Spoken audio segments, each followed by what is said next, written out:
السلام علیکم ورحمۃ اللہ وبرکاتہ۔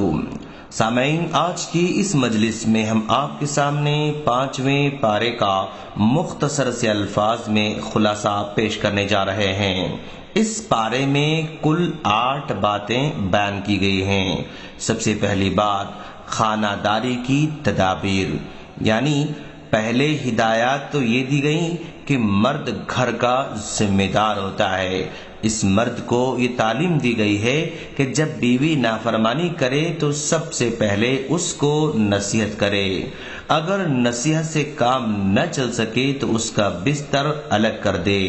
اگر پھر بھی نہ مانے تو حد میں رہتے ہوئے اس کو ہلکی سی مار بھی مار سکتا ہے، لیکن چہرے پر نہ مارے، اور ایسا بھی نہ مارے کہ جس کی وجہ سے نشان پڑ جائیں۔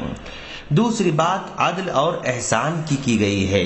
عدل و احسان کا حکم دیا گیا تاکہ اجتماعی زندگی بھی درست ہو جائے، کیونکہ اگر انصاف نہ ہو تو فسادات شروع ہو جاتے ہیں۔ تیسری بات جہاد کی ترغیب دلائی گئی ہے اور کہا گیا کہ موت سے نہ ڈرو، وہ تو گھر بیٹھے بھی آ سکتی ہے۔ جہاد میں نکلنے سے موت کا آنا یقینی نہیں ہے، اور گھر میں بیٹھے رہنا محفوظ رہنے کی علامت نہیں ہے۔ موت آنا ہو تو کہیں بھی آ سکتی ہے، چاہے آپ گھر میں رہیں تو بھی آئے گی، اگر میدان میں رہیں تو بھی آئے گی۔ چوتھی بات منافقین کی برائی بیان کی گئی ہے، یعنی مسلمانوں کو ان سے چوکنا رہنے کی تعلیم دی گئی ہے، اور خبردار کیا گیا ہے کہ یہ لوگ تمہیں بھی اپنی طرف کافر بنانا چاہتے ہیں۔ پانچویں بات قتل کی سزائیں بتائی گئی ہیں، یعنی قتل کی سزائیں بیان کرتے ہوئے بڑا سخت لہجہ استعمال ہوا ہے کہ مسلمان کو جان بوجھ کر قتل کرنے والا ہمیشہ ہمیشہ جہنم میں چلے گا۔ مراد اس سے جائز سمجھ کر قتل کرنے والا ہے۔ چھٹی بات ہجرت اور صلاۃ الخوف کا تذکرہ کیا گیا ہے۔ جہاد کی ترغیب دی تھی، اس میں ہجرت میں بھی کرنی پڑتی ہے، اور ہجرت میں نماز پڑھتے وقت دشمن کا خوف ہوتا ہے، اس لیے صلاۃ الخوف بیان ہوئی ہے۔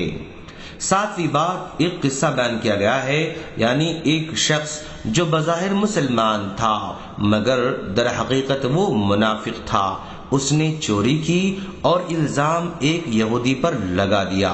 نبی صلی اللہ علیہ وسلم تک واقعہ پہنچا۔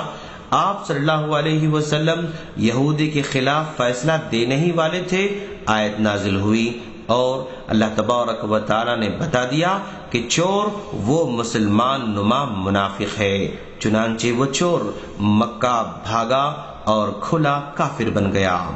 آٹھویں بات سیدھے راستے پر چلنے کی ترغیب دلائی گئی ہے۔ لوگوں کو نصیحت کی گئی کہ شیطان کی اطاعت سے بچیں، وہ گمراہ کرتا ہے۔ ابو الانبیاء حضرت ابراہیم علیہ السلام کی اتباع کرنے کا حکم دیا گیا، عورتوں کے حقوق ادا کرنے کی تعلیم دی گئی، اور یہ بتایا گیا کہ منافقین کے لیے دردناک عذاب تیار کر رکھا گیا ہے۔ السلام علیکم ورحمۃ اللہ وبرکاتہ۔